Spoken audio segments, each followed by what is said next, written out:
Друзья, спасибо большое, что вы все сегодня пришли. Köken сказал очень удивлен. So, thank you for coming. Köken was very happy to see so many people here, and he said that he has never really talked to such a big audience. Я думаю, уже все посмотрели. I think you have already seen the exhibition, you've seen the interviews, you've read some texts, because we have prepared quite many texts that explain the essence of this exhibition. So we're not going to talk about obvious things. We would like to go deeper into more subtle details.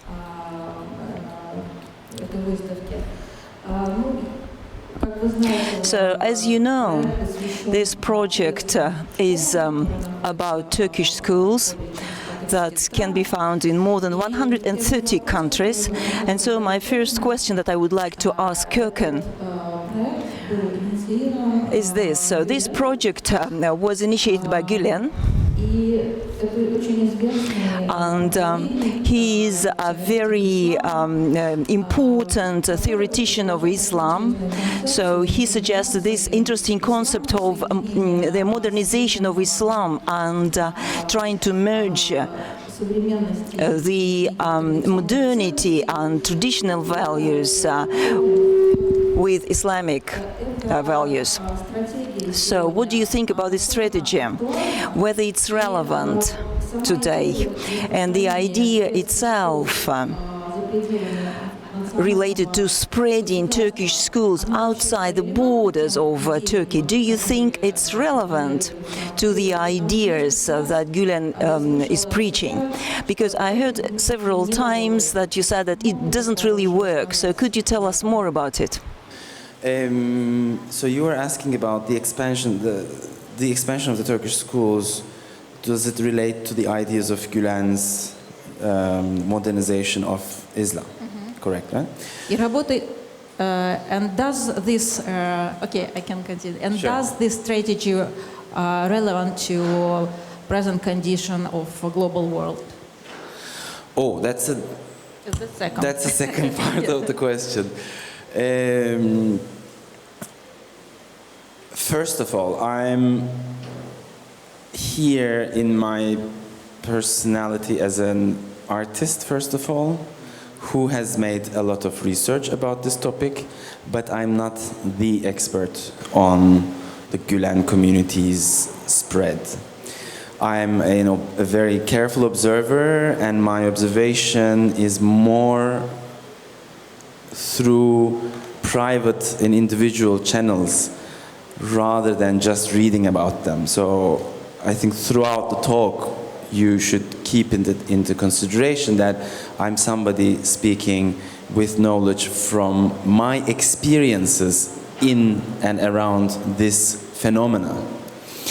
There's a huge literature about this community. There's a huge discussion about this expansion, not only Turkey's expansion in Africa, for example, but also the Chinese expansion. So, but I can say that it's a broad idea, apparently, what they are after.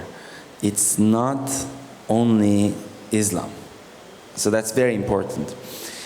My first expression when I saw what they're doing and what they are doing in the schools and in the Turkish Olympics was to say, this is like a Protestant situation, what we saw in Germany and Central Europe at those times. So it's like a Protestant work ethic, because we see that this community is quite very friendly with capitalist system. And then some analysts that I've been talking to that disagreed with that. This is not a Protestant thing, but this is a Jesuit idea, the Jesuit idea of spreading through the world and opening schools. And the expectations of the, let's say, result are very future-oriented, not for 10 years, not for 20 maybe. It's a very, very large-scale project. So I think it is too early for any analysts in the world, they do discuss this, but I disagree with that, to jump into any conclusion whether this spread of the schools and the ideas of this, let's say, more liberal Muslim community will result in something specific. This is why I went there, to Kenya and to Indonesia, and first of all, I'm very interested in individual stories. That's why a big chunk of the exhibition is full with people talking, and I wanted to hear from them what they think. For example, when I asked the question of, do you believe that Turkey will be the most spoken language in the world, a student says, Inshallah, God willing, like, I hope. But you ask the same, actually I didn't even ask the same question to a teacher. He brought it up. He said, I'm surprised why there are so many schools around the world. So he's talking like me, but he's from there. And he says, I don't know if this will really spread and all the world will speak Turkish. So it's him speaking from the school. And of course they believe in something like this, but it's really too early to say. I mean, even if behind me you see this map of massive expansion of the Turkish schools, the red buttons, the lamps indicate the location of Turkish schools in a city. There might be more than one school in a city. The blue indicates Turkish Airlines direct flights, and the green indicates Turkish embassies around the world. Speaking from this, I should also say that the community is not alone in this expansion. The state of Turkey also has a lot of profit from this. Also the private investors in Turkey have a lot of profit from this. So we are getting away from religion every step now, you know. There's capitalist ventures, there is an ideology. So we have actually very good talks in March. 2 experts on the Gülen community are coming here, and 1 expert of Chinese history, Arif Dilik, will come, and I'll be very happy to hear what they think about this spread, because they're going to also ask, is this going to hold? Is this going to happen? If we look at the Turkish Olympics, we see a big pageant-like performance, or let's say a new ritual that is almost light. So many people, they do not take it so seriously, but I see that inside, and I take it very seriously, because this is how the community kind of promotes what they are doing to the people in Turkey, and in return, the people in Turkey support them, maybe by donations, maybe from the heart, because let's face it, as much as this is related with trade and everything, this is an emotional expansion too. And that's very important. So that's why I don't want to flatten out and just talk about the social, political, or ideological thing, but I want to point about the emotional level of this. Yesterday we were talking with a journalist about how politics can be emotional, and I truly believe that politics also can be emotional. And we're talking about the religious community, which actually sides from Sufi literature, and which highlights art in their Olympics. So this film and these interviews are actually trying to find out this emotional aspect of it, because I believe that it was it was what I could do, because the books about it, many of them omit this part. So if you come to your second question, how does this fit in the global expansion, or globalism, or any kind of expansion, let's say? It's very different from the Chinese model, how they're doing in Africa, because the Chinese expansion in Africa is profiting the Chinese more than the African people. Chinese expansion there started with resources. Africa has a lot of resources, and Chinese have been doing mining there, doing infrastructure, which helps the resources to be taken to China. And actually Chinese companies were not even employing African people. Even, this is not an exaggeration, this is a fact, and we have books about this in the garage library. I just visited there, it's a really nice corner they made. And one of the books is about Africa, a continent for the taking, which is very important. a continent for the taking, means more about the Chinese expansion, because the Chinese people bring workers from China to Africa to work, even to push the wheelbarrow. The Turkish model is different. The Turkish model of expansion in Africa is more through schools, so it's more future-oriented, and more for charity. They don't build so many highways. They have more cultural let's say, events happening, and the Chinese didn't open so many schools, but the Chinese recently found something within the Turkish model that attracted them as well. So the Chinese are opening Confucius academies in Africa recently as well. So they are also investing in this. And it is very different from the old colonial approach, I think. Let's say the Dutch expansion or the Belgian expansion of the Congo Republic, because it's softer.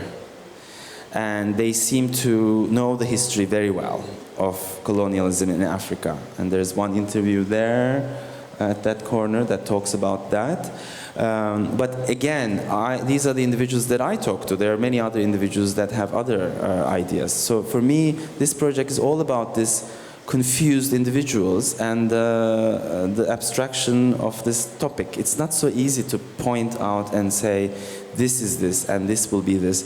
And the reason why I titled the work Young Turks is actually has a question mark, a secret hidden question mark at the end.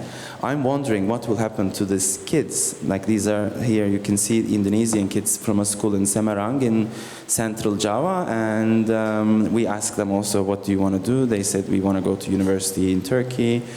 And I look, and I say, why? Because they said Turkish universities are better. He means than Europe, and I, with disbelief, I say, wow, really? But again, they're in a Turkish college, and they want to, their parents also, and they want to break away. So how much can we believe them is also another question. Can we believe them? Are they giving us the reality? Because they're also emotionally attached to their school, and of course they will say, I want to go to Turkey. So we don't know, I think, yet. Есть еще очень любопытная другая вещь. There is one other thing which is worth mentioning. We are speaking about the strategy of Turkish expansion through language, through cultural relations, but on the other hand, Gülen's activities related to building these schools is prohibited in Turkey, as far as I understand. And Erdogan's government today, on the one hand, is supporting this expansion strategy, but on the other hand, they're trying to do it in a different way. Is there any contradiction between what Erdogan is doing and what Gülen is doing while building this new world? Yes, there is a big fight between the two. After the Gezi uprising, Turkey has went into a political turmoil, as you all know, social and political, and people have been taking sides differently before. The Gülen community has been very friendly and very collaborative with the Erdogan government, or vice versa. Erdogan government had a lot of profit with collaborating, but then there has been secret tapes leaked.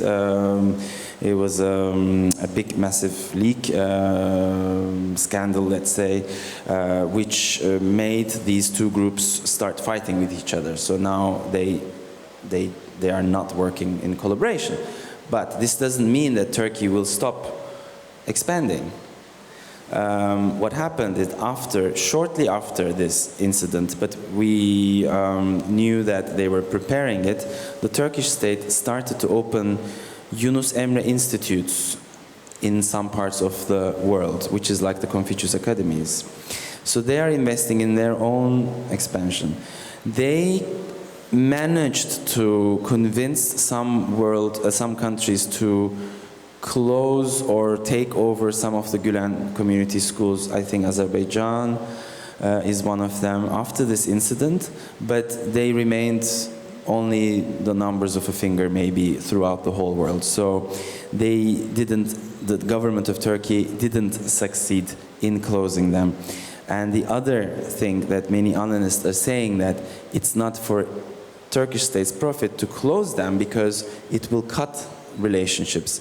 They still need each other. This is what I mean. And in Turkey, it's a different topic. In Turkey, it's easier for the government to push down the community's activities. This project is not about the community's activities in Turkey. It's more about a global model of expansion. In fact, this project is not directly about only this community, but I'm imagining, is this a model for any expansion? Could this be tried by other people? Ну, теперь, наверное, интересно коснуться российского. Now it would be interesting to touch upon Russian context, because I think that at the moment both Russia and Turkey is having very difficult time with lots of negative trends developed, the growth of nationalism, using traditional values to legitimize a new order, decolonization of religion. You knew that we were going to have this project 6 months ago. So do you think Russian context is interesting? And how does your work fit in this discursive field that we're having here in this country in terms of politics? Of course, it becomes very interesting, but not only for me, also for the audience. So here we try to create a kind of gathering place, an interaction place between the audience and the artwork, which is showing stories of people through this film, the Turkish schools. And there's the audience, there's the people in the film, there's me, there's you, there's the garage institution. So I think we are all affected by what's happening between Russia and Turkish states, not the people, between the states of Russia and the states of Turkey. Of course, there are some people who can. Variety is the most important thing in human life. We will have this group of people, that group of people, that group of people. So this group of people will agree with the states and be more like warmongers maybe, or agitated. This group of people will be completely carefree and doesn't care. This group of people will be very worried why this is happening.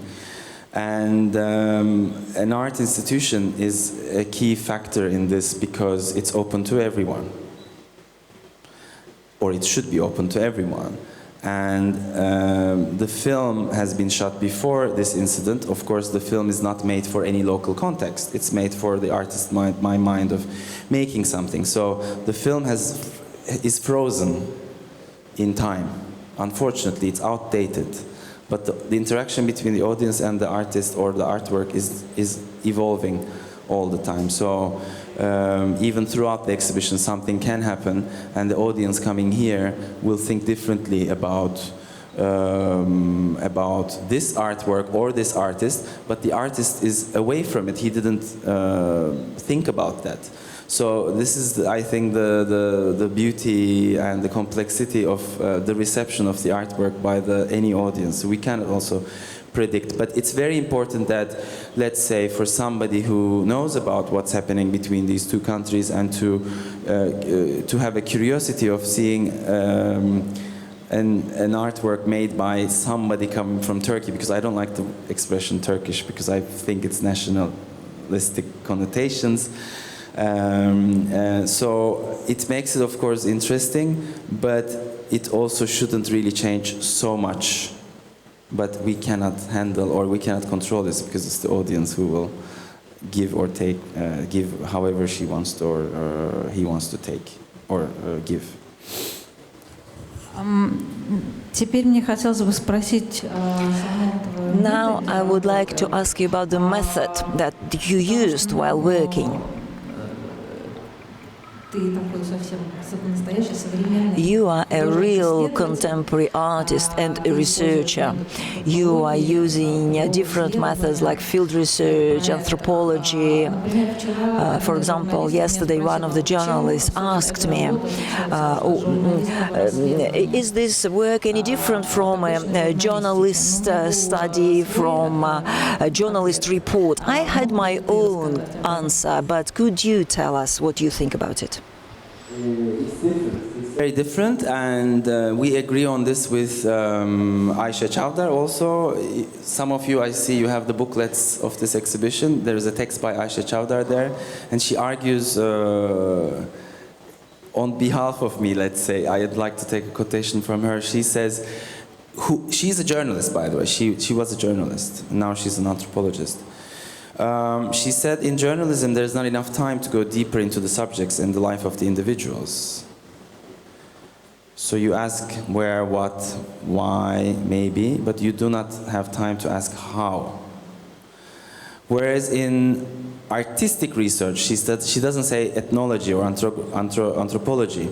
She says in artistic research, the artist will have more time, but of course we cannot generalize it. There are cases which artists who work like journalism, but in my case I can say that I work long time with the people, with the subjects. This project took me 4 years to make, and all these people that you see here are in direct contact with me. I feel responsible, ethically responsible in my decisions on how to feature them or how to use. For example, there has been some interviews or talks or shootings that I didn't even show anybody because I thought it wasn't supposed to be there, because I didn't want to expose something. And it wasn't controversial at all. It was just I felt at the moment, and even though he wanted to speak, I felt at the moment, I said this shouldn't be because it could be misunderstood or something. So my method is very different from journalists, and I've seen and worked with many journalists as well, especially when I was working in Israel on another project.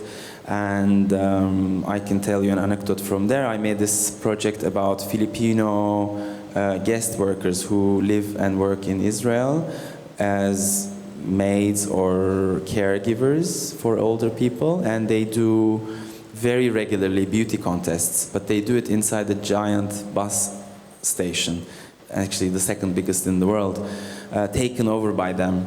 And when I first met them, I asked them if I can come and see their beauty pageant, and they said, sure, you can. And I was shy to bring out my camera, and then they said, why aren't you shooting?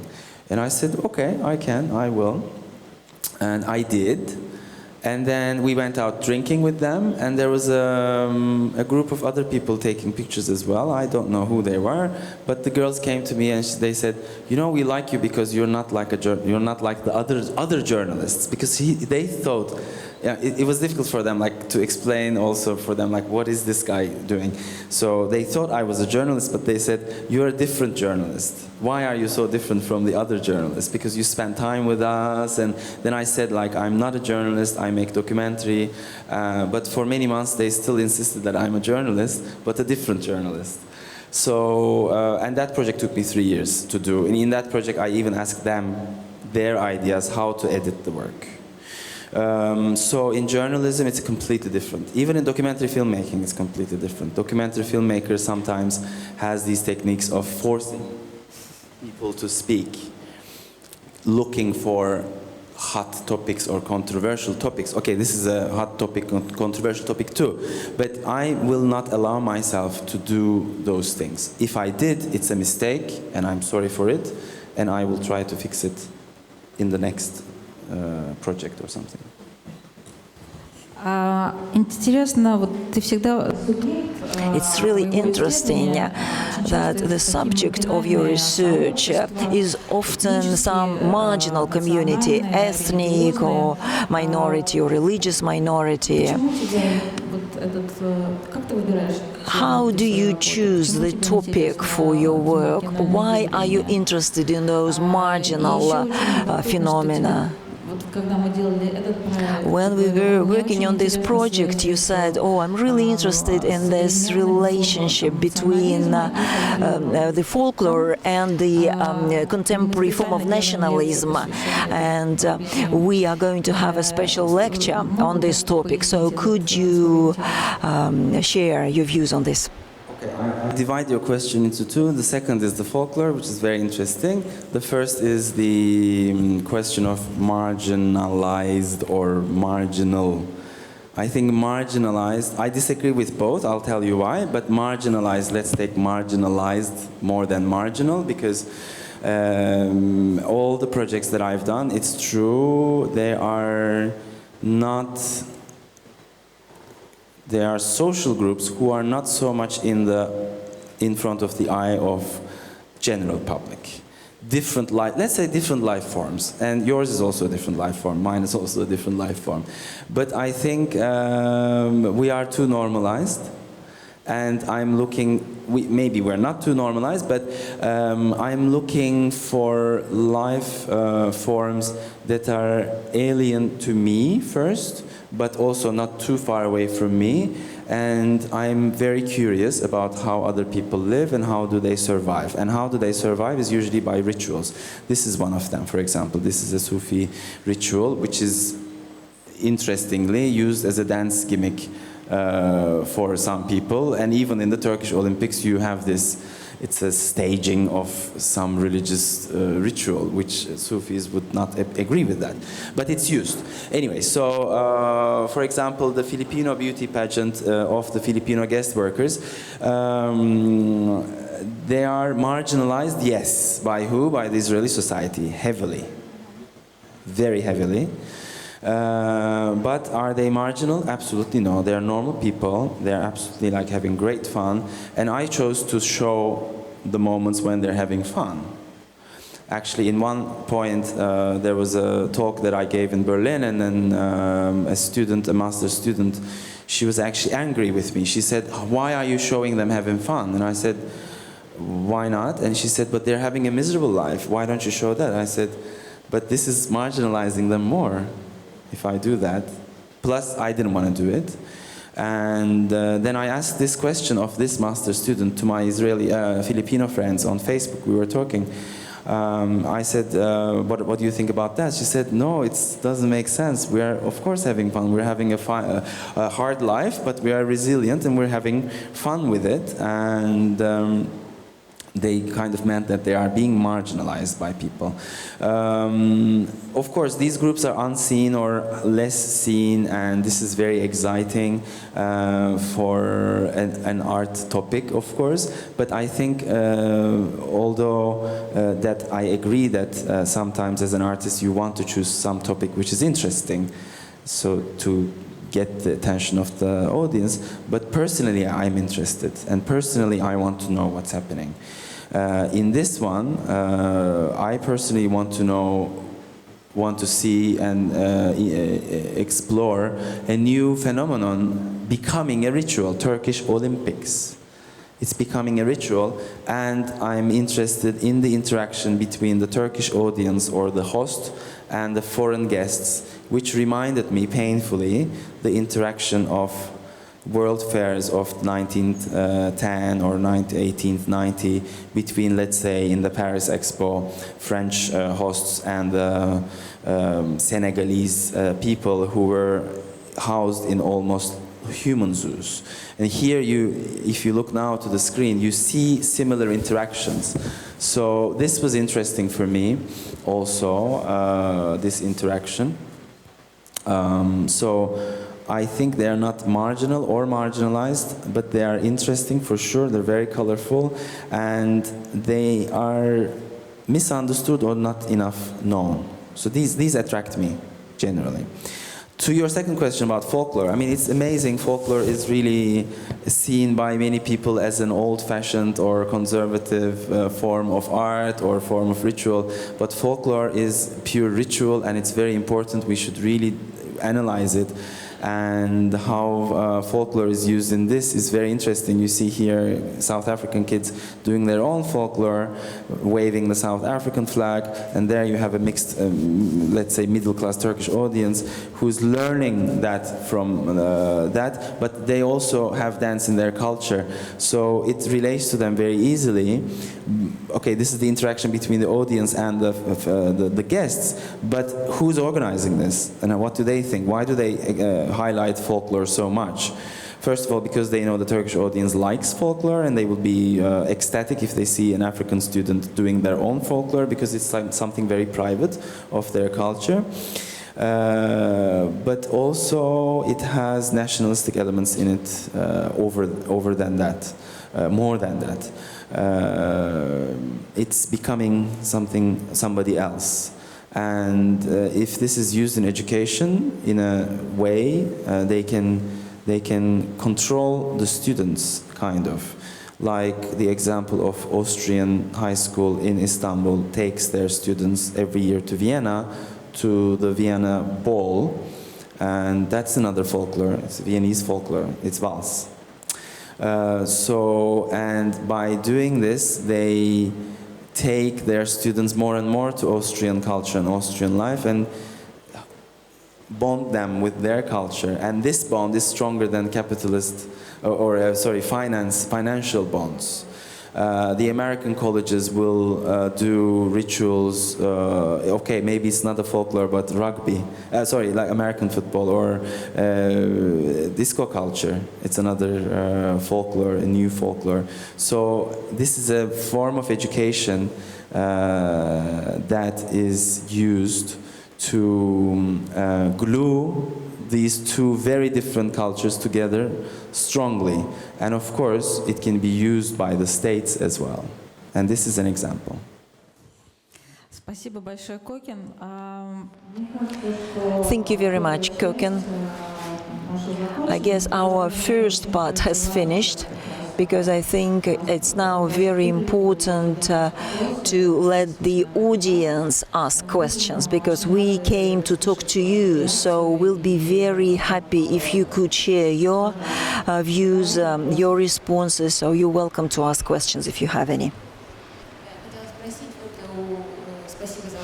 Thank you very much for your exhibition. It's very interesting, and I wanted to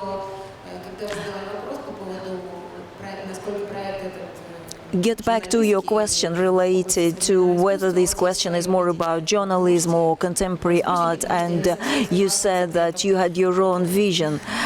Could you explain it, because I don't quite agree with what Köken said. Yes, I can. Köken has already mentioned how important it was for him to focus on emotional aspect. And I think that this film, which lasts for 45 minutes, it looks like it has lots of different, many sort of empty details or elements. And I can say that if it's a journalistic piece of work, they try to provide as much information as possible, whereas here you can just watch a dance of a girl for 5 minutes. It won't give you a lot of information, but it gives you a lot of freedom of perception. Freedom from any extra information. It creates some kind of meditative space that helps you to reflect on your associations, maybe not to think about anything, but to get ready for the next part of the film. So I think this is the main point, because this freedom that you can see a lot here is something that makes a difference from journalism. Hello, my name's Alla, and I would like to ask my question to Köken. You said that you are interested in the life of, so to say, marginalized people. So what kind of signs do Filipino community have? So what kind of characteristics? In general, the Filipino community in Israel is by population of the country, it's a good percentage in the country because of one reason, Jesus, who's from Bethlehem, and that's a desired destination for many overseas Filipino workers. They cannot go to every country they select, but Israel is a top destination because of this.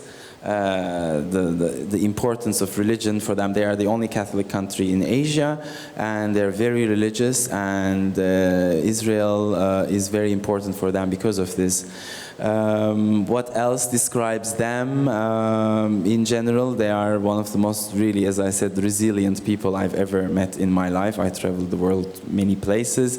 They're the most happy despite all these troubles they have, because basically what they do is they take care of old people and they clean them, and for 6 days a week they stay in a house and they can't leave. In Beirut it's even harder. They're not even allowed to leave on Sunday. In Israel their conditions are a bit better, and what they do is that on Sunday, Saturday night, let's say Saturday evening, they leave the houses that they work in, and this is the reason why their events are happening in a bus station, because they leave, let's say, Jerusalem, Haifa, or other cities. In a few hours they are arriving in Tel Aviv, and they land in the bus station. They go downstairs in the bus station, eat, drink, have meetings. They're very socially active. They have amazing institutions. Different tribes have different meetings. They do charities, all within a matter of 24 hours. Plus they do karaoke, plus they do cooking classes. And then they don't actually sleep so much that night, and they go upstairs Sunday afternoon and take the bus and go to their respective cities. One of the other reasons why they don't want to leave the bus station is because it is a very xenophobic society, Israel. And there are huge social clashes within the Jewish groups in Israel, as you might have heard about Russian Jews in Israel, like they're having problems. And imagine the conflict between Jews and non-Jews, who are the Filipinos. So they try not to leave this area, for example. So they wouldn't go uptown in Tel Aviv. They wouldn't go. I wouldn't be able to take them. So I would always go to them. So we are always in this community, kind of area around the bus station. So their life is constructed around this bus station and shops around it. And many Israelis don't go there. It's a very, very problematic situation, but still, I have to say that in Israel, the Filipino workers have one of the good conditions. If you compare the case of Saudi Arabia, it's very bitter. There have been, the reason why I started this project was in Beirut.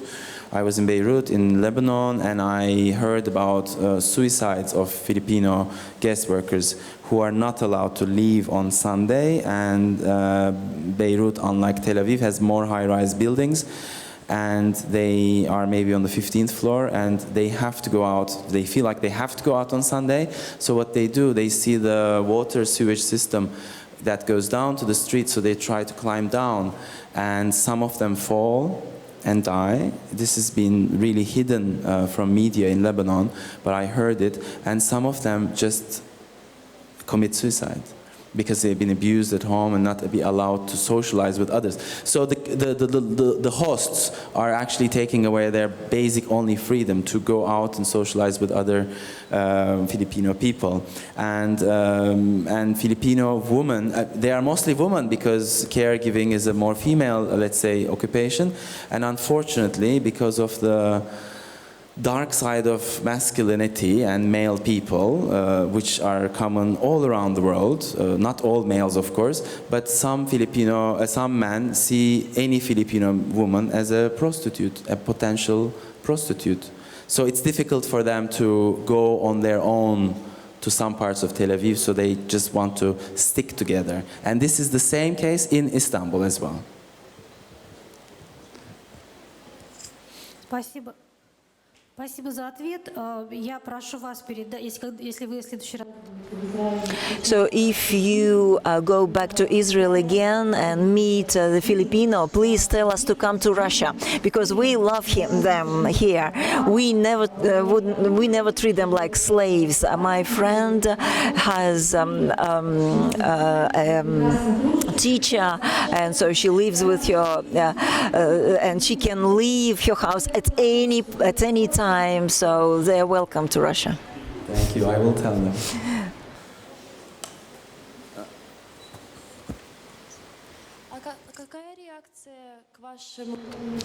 What response did your film have in Turkey? Did people in Turkey like your project?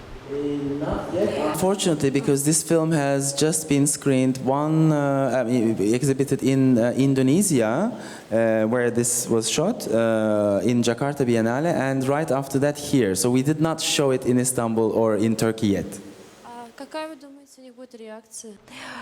Can you predict what kind of response Turkish people would have? First of all, this is a community that has been discussed many times, but not many people went into the community, I think. The sources that we have in academia, let's say sociology or history or politics, are divided into two really strict parts. One is against everything that the community does, and one is actually written by the community. So to get an objectivity from that is difficult if you just read books. The media is also divided. It's a very complicated political situation in Turkey at the moment, as you know. The government is trying to, actually not government, only one person, Erdogan, is trying to actually make people hate each other more and more and polarize them. So it's really not a nice time for objective approach. Okay, you cannot be 100% objective, but it would be very nice if we are shown some things about this or any other community through an eye of not media or academia, which is definitely against or definitely for it. So I'm predicting that many people will be surprised and will be interested in what is happening inside the schools. Of course, they don't see 100% of everything. In Turkey, this community is seen by the secular circles as a religious, and anything religious, boom, is like for secular circles. It's still, unfortunately, a big divide. They don't have much curiosity about it. So they label them, let's say, and actually this was one of the very good things that Erdogan did when he came to power, trying to kind of enforce marginalized religious communities, but then unfortunately he forgot his promise and he didn't do that. Now we don't even have real rights for ladies with headscarves. It's really forgotten, and it's a drama, I think, a tragedy. But those people who have not been curious about any kind of religious community, when they see this, they will be interested. So they will look at the work as a foreign person, not because they don't know. So the reaction of a Russian audience or an Indonesian audience, some of it will be similar to what the Turkish audience will say. Можно я продолжу? May I continue the same topic? If you showed it in Turkey now, don't you think it might be considered as opposition view to today's government's position? Today's government sees everything as an opposition view to them, and they don't have any kind of tendency to calm down on that. So just recently we had 1,128 major academics who signed, change.org, something like change.org, to voice the atrocities that the state is doing in Kurdish populated regions. And Erdogan gave a speech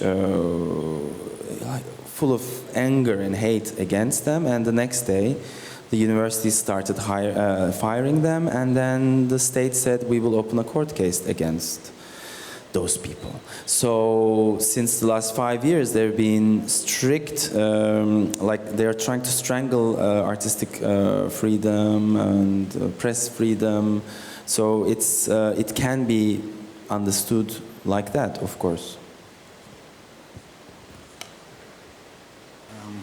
Well, I want to come back to Turkish education throughout the world, and I'm just interested in Turkish schools in different countries. So what do they learn there actually? And is there any standard curriculum, or is there different from country to country? They are different from country to country. They really differs. For example, in Kenya, they have to open the schools with the authority or the permission of the Kenyan state. So they have to have Kenyan curriculum. But in Kenya also foreigners schools have another curriculum. So there is one Kenyan system, and there's one the English system. Kenya also has English as a second speaking language. In the case of Indonesia, there is only one system, and the Turkish schools opening there has to fit this system as well.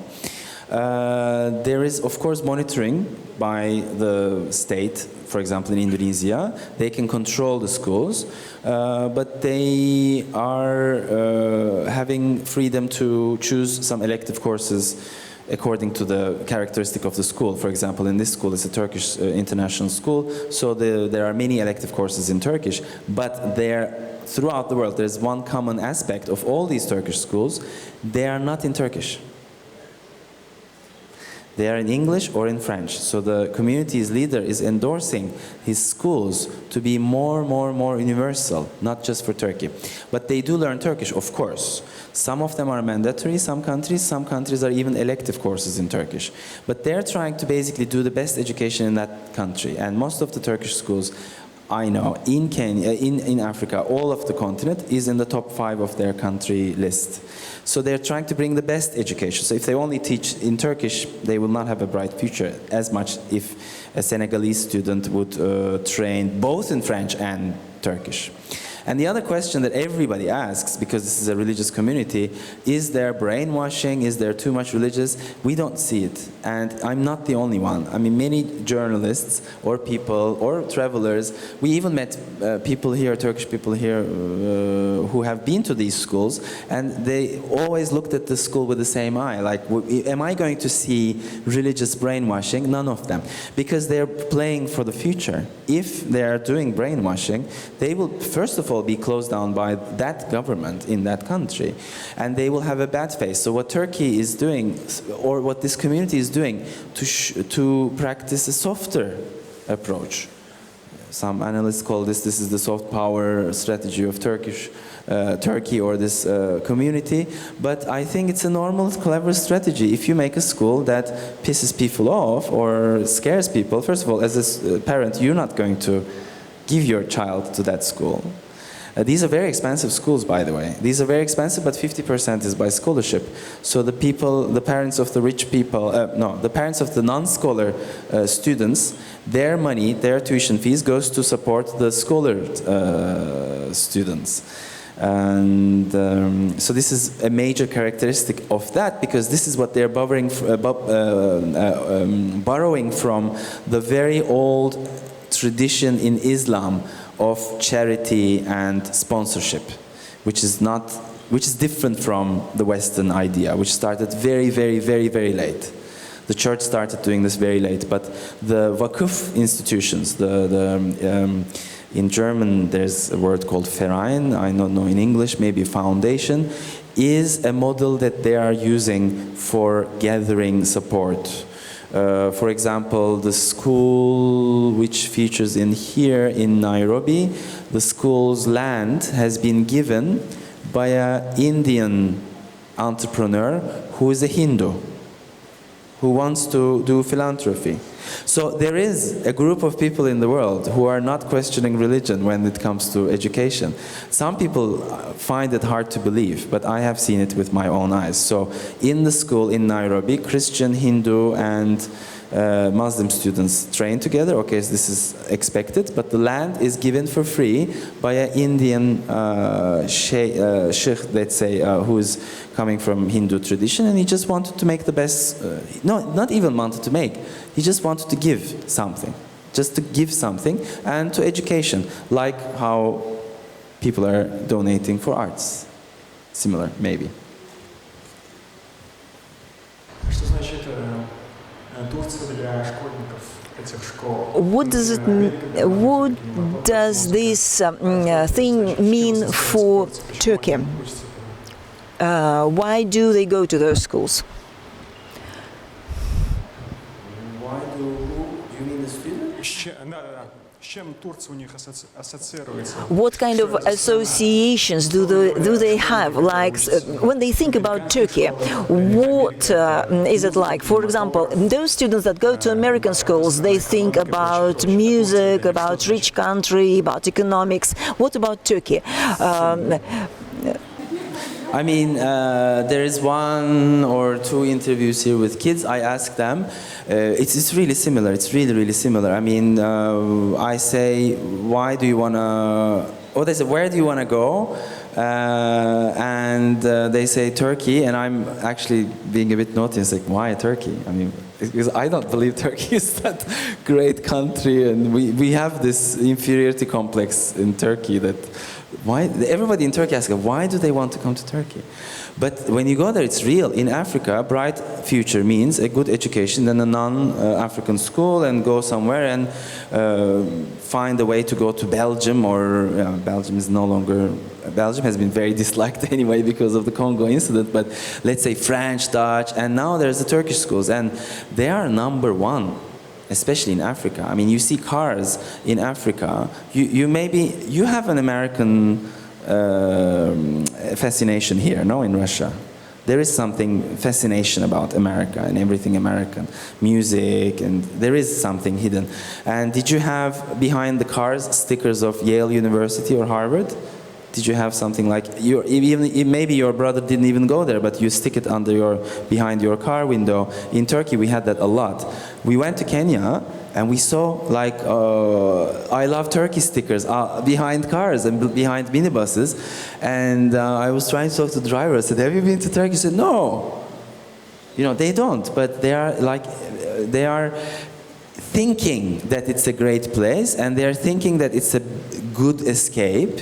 And Turkish Airlines flights is very important. It's very important. It's very clever, the move they're doing, because that doesn't mean that, is it blue now? Yes, exactly. Yeah, it's all colors, but that doesn't mean like from Ivory Coast or Ghana that the flight is made for carrying Ghanese people to Istanbul. No, it's made for Ghanese people to jump over other parts of the world, not only Istanbul, because Istanbul became more than Frankfurt now, the most connection airport in the world. So when I was a child, I only saw Turkish people in Atatürk Airport in Istanbul. Now it's 50-50. You know, so in their mind, of course, they're teenagers. They are fascinated by the notion of Turkey. But we will have to wait and see maybe 20 more years to see what they really think, or did they really go. For example, when I was in Tanzania, we went to Tanzania with the crew, and immediately they see your passport and they smile at you.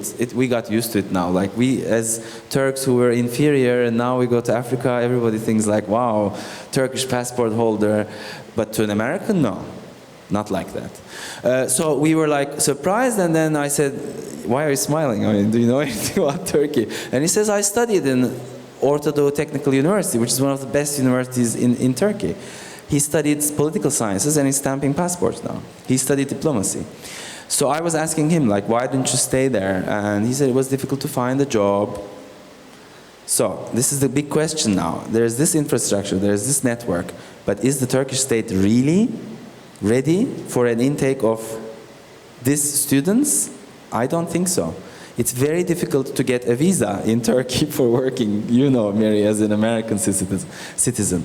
So how does Turkey accept this? Okay, Turkey has the most amount of Syrian refugees in the world after Lebanon. We have to thank these two countries very much, especially now in these atrocities we are seeing in Europe. Okay, Germany intook like 1 million, but there are strict rules now and it's getting very, very bitter. But they are Muslims. Okay, that's different. Syrians, Muslims, they are neighbors, they share a past. But what will happen?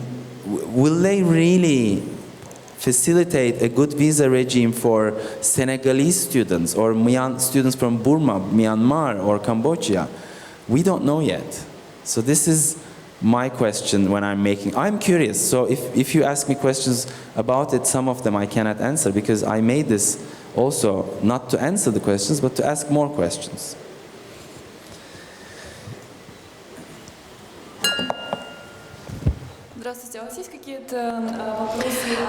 Hello, do you have any questions about Russia? For example, if you were making a project about Russia and Turkey, because there are lots of stereotypes, lots of misunderstanding between these two countries, and like you've already mentioned, the situation is quite interesting. So if you had to make a project about Russia and Turkey, what kind of project would it be?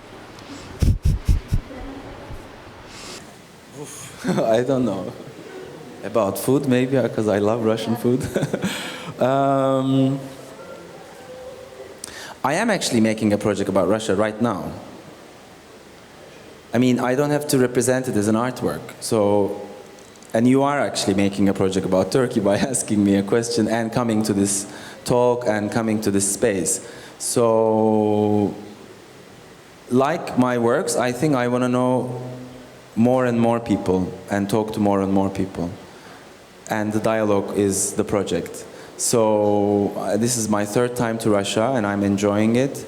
And I'm also seeing it now as Russians also not liking some things. I can complain about certain things as well. This is the level that you come when you are really traveling after 3 or 4 times. Whether will I make a project about Russia or Turkey at the moment, I don't have a plan like that. But I have a theater background, which not so many people know. And there's so much theater and opera in this country, maybe something to do with that in the future. I don't know.